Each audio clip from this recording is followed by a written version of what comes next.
కూర్చో, అలా కూర్చో. మర్యాదగా నువ్వు ఇక్కడే పడుకో. నన్ను ఇక్కడ పడుకోబెట్టేసి అసలు నువ్వేం చేస్తావేంటి? మర్యాద లేకుండా మాట్లాడావో నీకు దెబ్బలు తగిలాయని కూడా నేను చూడను. నేను మంచం మీద పడిపోవడం మీ అందరికీ అనుకూలంగా ఉంది. నేను ఇప్పుడు చనిపోవాలని దేవుడికి ప్రార్థిస్తున్నావేంటి?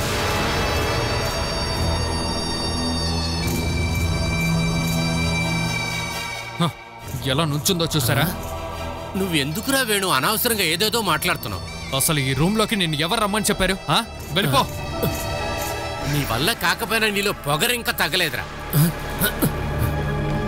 అబ్బో, నువ్వు ఇంకొద్ది రోజులు ప్రశాంతంగా రెస్ట్ తీసుకోరా. ఏమ్మా, నీకేదైనా అవసరం అయితే నన్ను పిలువు.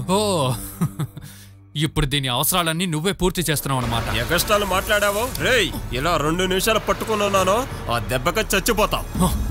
అయితే చంపురా, చంపురా రే. శవంలాగా ఇలా పడుకుని ఉండడం కంటే అదే బెటర్. నన్ను చంపేస్తే ఇక్కడ ఉన్నదంతా నువ్వే అనుభవించచ్చుగా. నువ్వు అసలు మారవారా?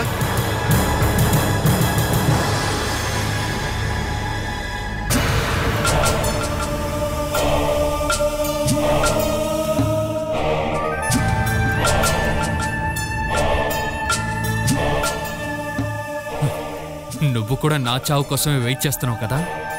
లేదు, మీరింకా కొంతకాలం ఈ నరక వేదన అనుభవించాలని ప్రార్థిస్తున్నాను.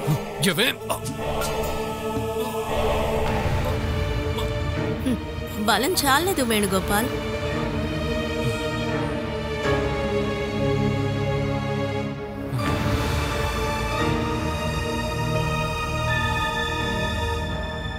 లేచి నిలబడ్డానికి, గొంతు పట్టుకుని నులమడానికి ఇంకా బలం కావాలి.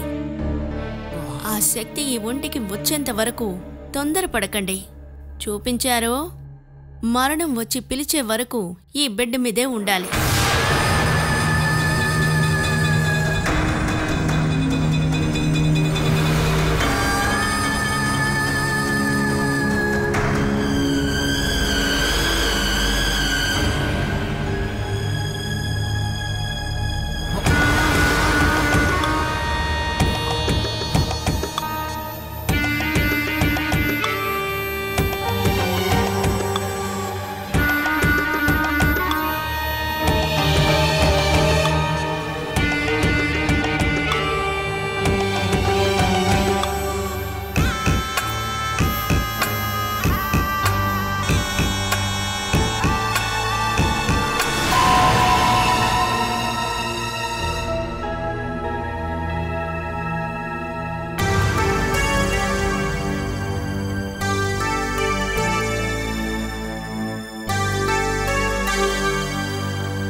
మీరేమీ ఆలోచిస్తున్నారు? మీ శేఖర్ మావయ్య నన్ను కలవడానికి ఈరోజు వచ్చారు. ఏదో ఒక బిజినెస్ని నువ్వు చూసుకోమని చెప్పారు. ఇక్కడికి వచ్చారు. నాకు ఇష్టం లేదని చెప్పి పంపించేశాను. నాకెంతో ఇష్టమైన వ్యక్తే మా శేఖర్ మావయ్య. మొదటిసారిగా ఆయన ముఖం మీద ఒక విషయం కుదరదని చెప్పేశాను. 200 మంది ఉద్యోగం చేసే చోటు ఏదో చిన్న కోపంతో మీ నాన్న క్లోజ్ చేస్తే అట్ ఎ టైం అందరికీ ఉద్యోగాలు పోవు. డబ్బు రీత్యా వెనకబడి ఉన్న ఆడవాళ్ల కోసం నేను మొదలుపెట్టిన బిజినెసే స్వదేశీ. అన్నీ వదిలేసి వచ్చేశాను. అందుకనే బిజినెస్ కూడా ఇక వద్దని నాన్న అనుకొని ఉంటారు. 200 మంది ఉద్యోగాల విషయం కదా. ఒక కంపెనీ డైరెక్టర్ని కాబట్టి నేను కూడా ఒక ఐడియా ఇచ్చాను. ఒక కోఆపరేటివ్ సొసైటీ, అక్కడ కార్మికులుగా ఉన్నటువంటి 200 మందికి సామాన్య హక్కులు ఉన్న ఒక బిజినెస్. ఎలాగూ మీ నాన్నగారు దాన్ని క్లోజ్ చేయాలని డిసైడ్ అయ్యారు. ఊరికే పోవడం కంటే కార్మికులకి చేయడం మంచిది కదా, కనీసం వారికైనా ఉపయోగపడుతుంది. కానీ అంత తేలిగ్గా నాన్న వదిలేస్తారా? ఊరికే వద్దు, ఒక రేట్ ఫిక్స్ చేసి నెల దాన్ని తిరిగిచ్చేసేలాగా కొంచెం ప్లాన్ చేస్తే బెటర్గా. మంచి మేనేజ్మెంట్ ఉంటేనే కదా ఇది చేయగలరు. అది కావాలి. అలాగైతే మనమే అది చూసుకోవచ్చు కదా. నాకు ఒక పని ఉంటుంది, ఒక ఇన్కమ్ కూడా ఉంటుంది. ఆహా, అదొద్దు. అనంత నంబియార్ తన అల్లుడికి నష్టపరిహారం ఇచ్చాడని అందరూ అనుకుంటారు.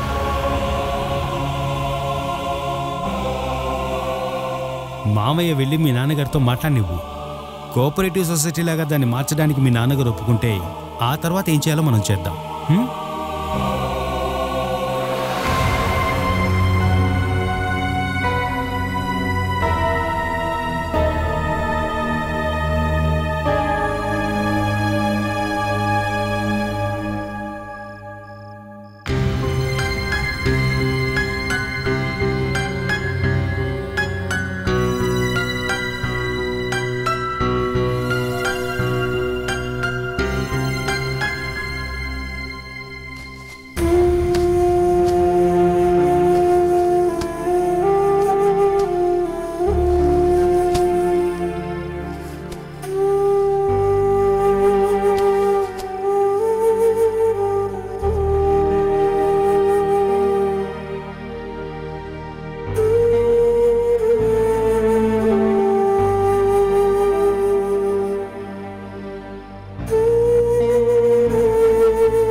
నా కోసం కష్టపడింది చాలు అనిపిస్తోంది కదా.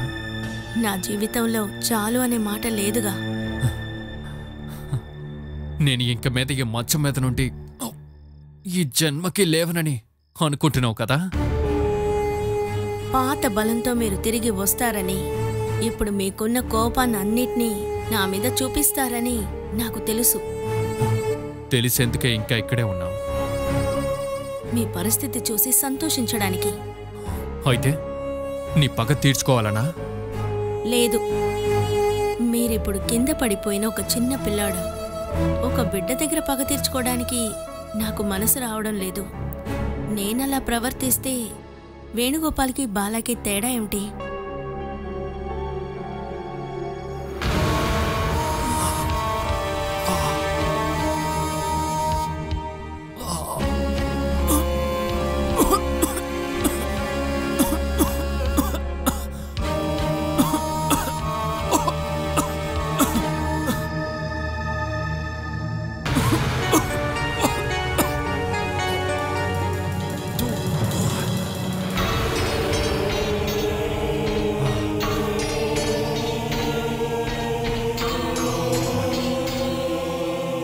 నా మొహం అనుకుని ఉమ్మేశారా?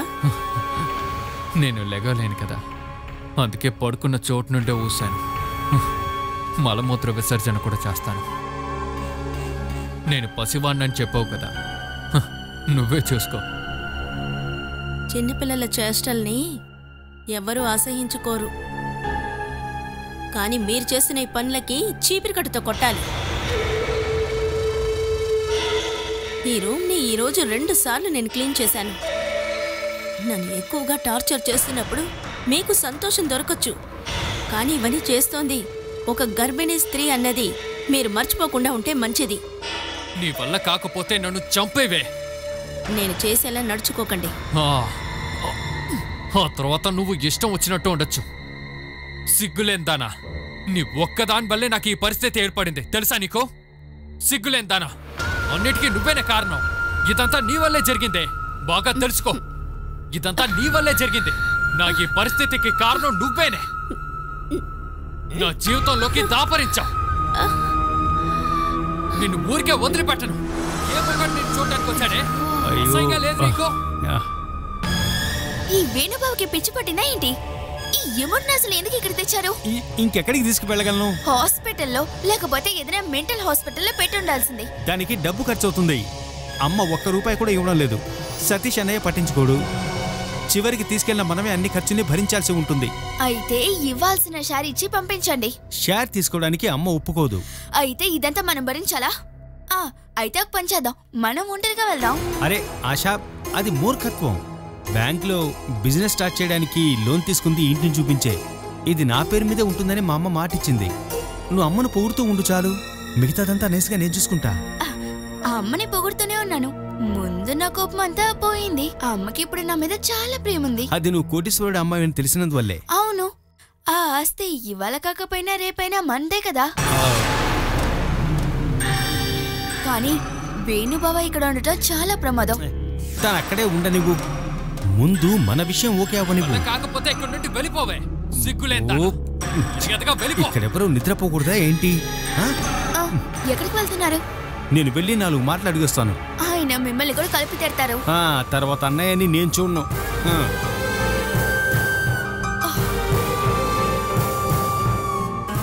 ఏంటి ఏం మాట్లాడవు? చెప్పవే.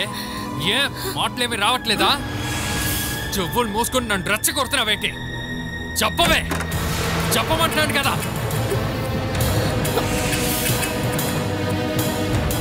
అరవకుండా నిద్రపోతావా? మిగతా వాళ్ళు నిద్రపోవాలా వద్దా? నువ్వు తిడుతూ ఉంటే వినాల్సిన అవసరం నాకు నా భార్యకు అస్సలు లేదు. ఒరే, నాకు కోపం వస్తే ఇలాగే మాట్లాడతాను, నొప్పి వస్తే ఇలాగే అరుస్తాను. మీరు వినలేకపోతే ఇక్కడ నుండి వెళ్ళిపోండి. అలా వెళ్లాల్సిన అవసరం నాకు ఏ మాత్రం లేదు. మర్యాదగా చెప్తున్నాను, ఇక పైన ఇక్కడ పడుకుని ఈవిని తిట్టొద్దు. నోరు మూయరా ఎదవా. అది చెప్పడానికి నువ్వెవరివి? నువ్వు రూమ్ లోకి వచ్చేసరికి నేను భయపడి ముడుచుకుని పడుకొని ఉంటాననుకుంటున్నావా? చెప్పరా.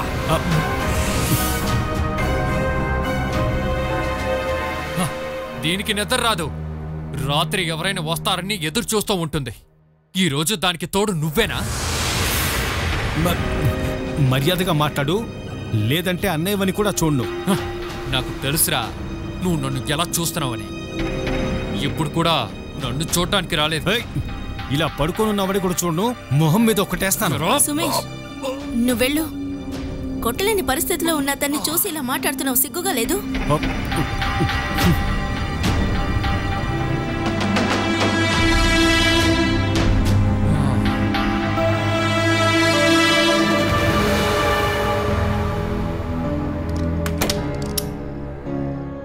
ఎందుకే వాడిని పంపించేశావు? నీకు సహాయంగా ఇక్కడే ఉండమనొచ్చుగా. మర్యాద అనేది ఒక మాట కాదు, జీవించే విధానం. మీకది లేకుండా ఉండొచ్చు, కానీ నాకుంది. అంతా నాకు తెలుసు. నేను నడవడం మొదలుపెట్టని నా వైపు చూపించిన వేలు అన్నిటినీ విరిచేస్తాను. విషం లేని పాముని చూస్తే మొదటిసారే భయం వేస్తుంది. ఎవరైనా ఒక దెబ్బ వేస్తే చూసే వాళ్ళకి మళ్ళీ మళ్ళీ కొట్టాలనే అనిపిస్తుంది. మిగతా వాళ్లతో దెబ్బలు తిని అవమానపడకుండా నోరు మూసుకుని పడుకోండి.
నీకేమైందని లక్క?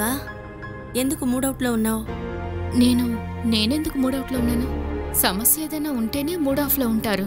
నువ్విప్పుడు సంతోషంగా ఉండాలి కదక్కా. సతీష్ బావ తాగడం మానేశాడు, పనికెళ్తున్నాడు.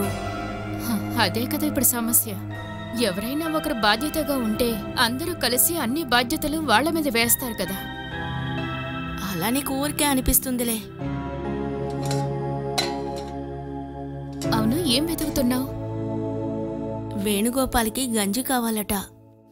నిన్న సాయంత్రం ఇచ్చిన గంజిని వేణు విసిరి పడేశాడుగా. అలాగేగా కోపం చూపించగలరు. నువ్వు ఆ అక్కడ వెతికినా సరే నూకలైతే దొరకవు. కొట్టుకు వెళ్ళి తీసుకుని రావాలి. ఇంత ఉదయాన్నే కొట్టు ఉండదుగా. ఓ పని చేద్దామా, కొంచెం బియ్యం తీసి రుబ్బేస్తానులే.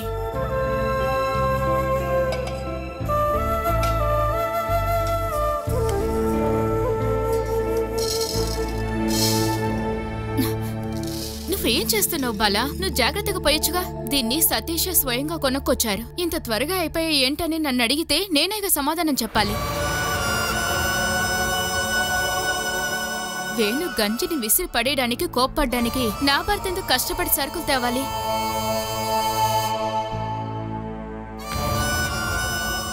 నువ్వు ఇక్కడుండి ఎందుకు కష్టపడుతున్నావు? నీ పుట్టింటికి పో. మంచి తిండి అయినా తినొచ్చు కదా. వేణు ఇక్కడుండి బ్రతుకుతాడో లేదో, లేదా చనిపోతాడో అదంతా నీకెందుకు? అతనికి లేచి నడవలేడు. కనీసం నువ్వైనా తప్పించుకుపో. అనవసరంగా అతని గురించి కష్టపడకు.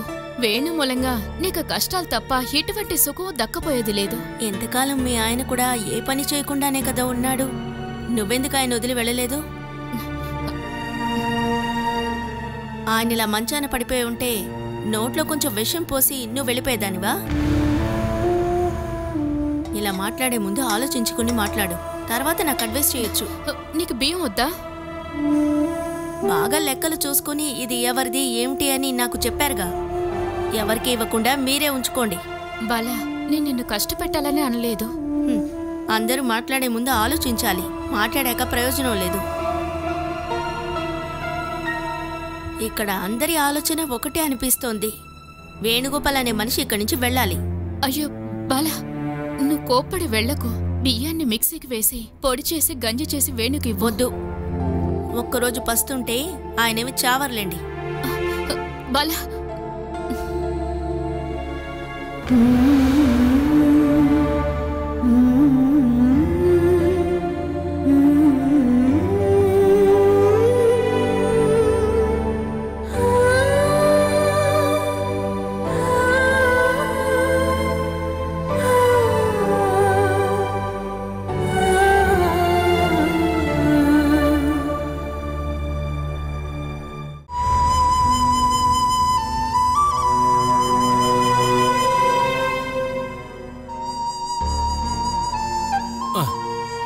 నువ్వు బాధపడకమ్మా బాల. బాధలకి మరో పక్కనే ఆ దేవుడు సంతోషాలను ఉంచుతాడు. అలాగనే అనుకోమ్మా. ఒక దుఃఖం జరిగేటప్పుడు మనుషులు కలిసి ఉండాలి అంటారు.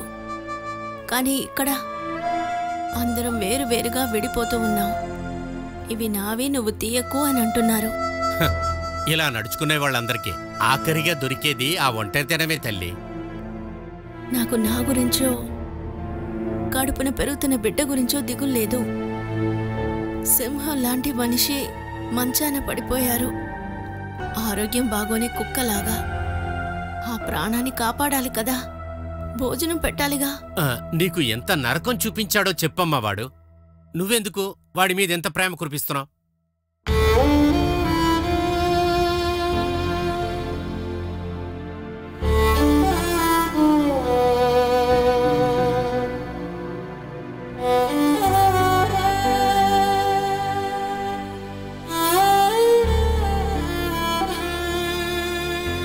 నువ్వు ఇప్పుడు తలుచుకుంటే వాణ్ణి ఏవైనా చేయగలవు. వాణ్ణి నిన్నేమీ చేయలేడు. అయినా గాని నువ్వెందుకనేమా వాణ్ణి సమర్థిస్తూ వస్తున్నావు? ఇటువంటివన్నీ నువ్వు ఎలా చేయగలుగుతున్నావమ్మా? ఒక ఆడదిగా పుట్టాక సహించాలి.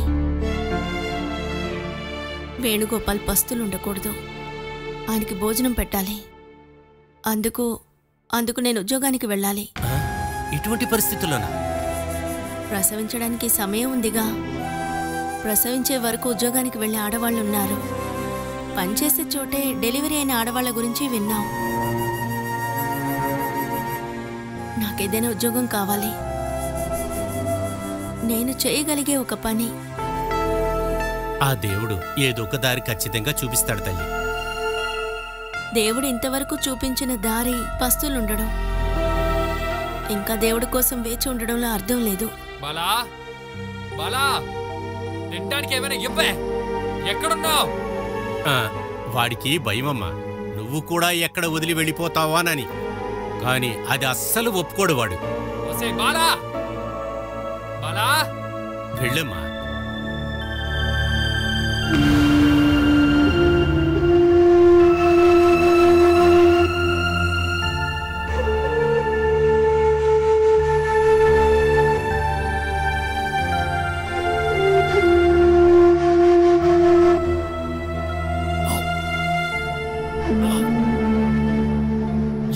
లేరేంట్రా ఇక్కడ? ఆ? అందరూ చచ్చిపోయారేంటి? రే ఎక్కడ్రా చచ్చారు? ఇంతకాలం నా తిండి తిన్నా ఎవ్వరూ లేరేట్రా ఇక్కడ?